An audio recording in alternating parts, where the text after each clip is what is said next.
كتير منكم وهو بيلعب فيفا ما يعرفش يعني ايه التكتيكات دي.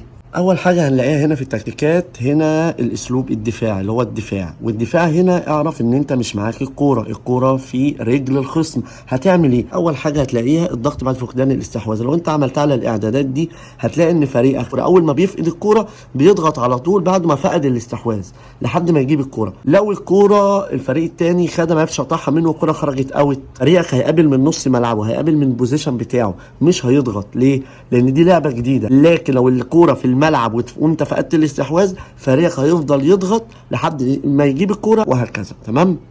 الضغط المتواصل هو ان طول 90 دقيقه فريقك بيضغط لحد ما يجيب الكوره، ودي طبعا يعني عايزه مجهود بدني جبار. فالفريق اللي بيعمل الاعداد ده بيفقد مخزونه البدني في الشوط الاول.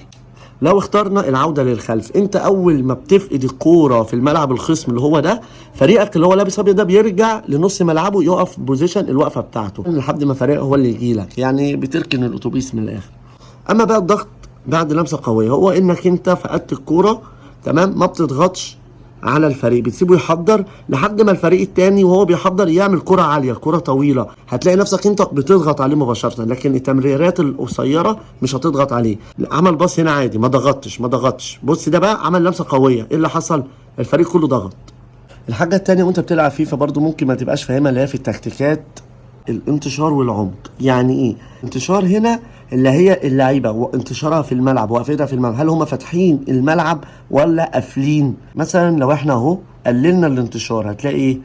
ان اللعيبه بتخش جوه الملعب، تمام. دول بيبقى الخطوط متقاربه، بيبقوا كومباكت، كل ما بقلل كل ما اللعيبه بتخش لجوه.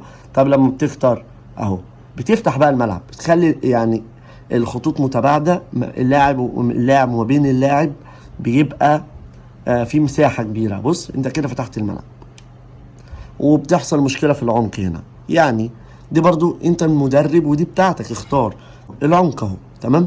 العمق ده بقى انت عايز اللعيبة تقابل من قدام ولا بترجع لورا؟ هل عايز مساحة خلف المدافعين ولا عايز تضيق المساحة ويبقى في ظهرك حارس المرمى على طول؟ هو ده. لو زودناها اللعيبة بتتقدم ازاي؟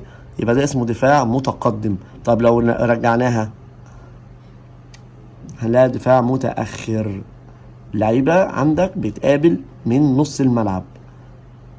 خلاص، يبقى احنا كده خلصنا الدفاع في الفيفا في التكتيكات.